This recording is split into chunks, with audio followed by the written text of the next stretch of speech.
It's really important to wash your garments when we have a buildup of dirt, a buildup of sweat, and even salt water. What we want to see on a waterproof garment, we want to see a bead of water on the surface when you put a little droplet, when rain falls onto your jacket. We want to see that water roll off.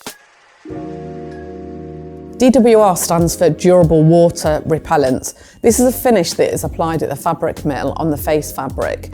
This doesn't make the garment and the fabric waterproof, but it does make the fabric water repellent, which really helps to protect that membrane, which is underneath the fabric. It's the membrane that gives us the waterproofness. And when that face fabric gets wet, it can feel cold, and the garment can feel a bit heavier. So it's really important that we keep that DWR intact. So when the DWR was applied at the fabric mill, this was applied with heat. So after wearing the garments out in the elements, we really need to reactivate that DWR. So we wash the garment, and then after we wash the garment, you might see that when you put a drop of water onto the garment, it starts wetting out, so that water is sinking into the garment still. We can apply heat by either tumble drying, 20 minutes on a low heat, or we can iron the garments. So I'm going to demonstrate today how we do actually go through the process of washing and caring for our garments. First of all, we need to make sure that all the fastenings are closed, and then just loosen things like the Velcro. Make sure that it is secure. Just make sure that any surface dirt is removed from the garment. So we pop the garment into the machine.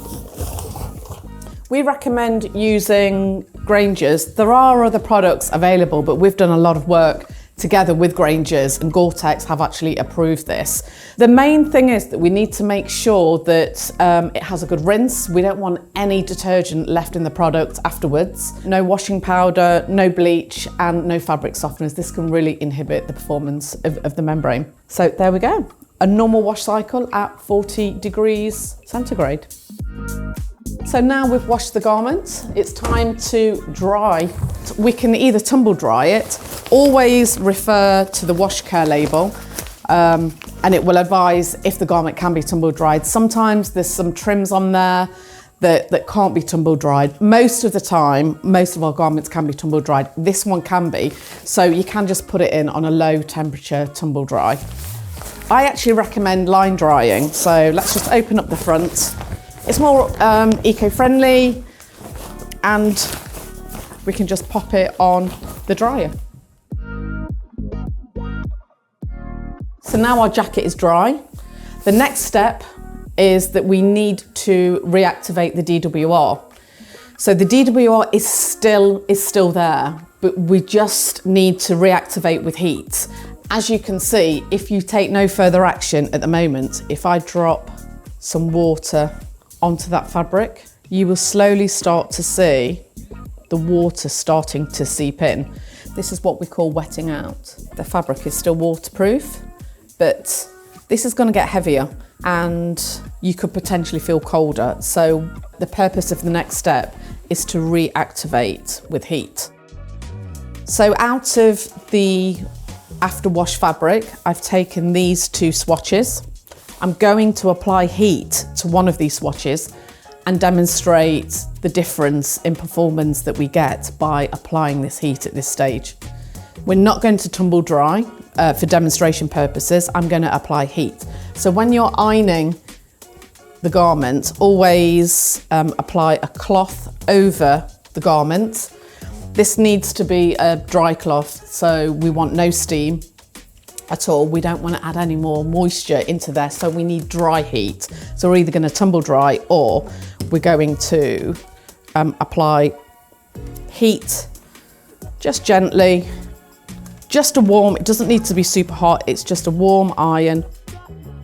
And then in order to establish how successful the DWR is still performing, we're going to perform a test called spray rating test in our laboratory here.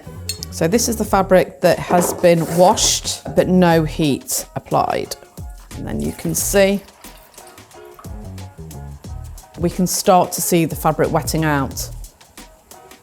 This is not what we want to see. This is going to feel a little bit cold and the garment is going to get heavier. As I said, the fabric is still waterproof, but we need to make sure that we're protecting that membrane, so we really need to reactivate that DWR. Right, let's compare it with the heat activated sample. There we go. Okay, let's see. As you can see, we've got the water beading off and we're not seeing any significant wetting out there. So this has really reactivated the DWR. As you can see, the fabric that has just been washed without ironing is completely wet out. So we see some wetting out at the bottom here. Perhaps I didn't get that area completely with the iron, but you can see it's quite staggering, the difference. Now, sometimes after you've ironed a garment, or if you've tumble dried the garment and you're still seeing that wetting out, it might be time to reproof the garment. So Grainger's do actually offer some products where we can apply DWR. This is a product, Wash and Repel. So the first product that I used to wash the garment was just a detergent for washing. This has actually got some durable water repellent added into the product as well. So now would be the time, if you're starting to see this after ironing, to add a repel product. Grainger's also offer a spray as well, so you can just spray that onto the garment if you don't want to put that into the wash. A Musto garment is an investment piece, and I know it can be scary to wash and tumble dry even your garments, but trust me, we test these garments vigorously together with Gore-Tex, and if you wash and care for your garments as we advise, these will last you a very, very long time.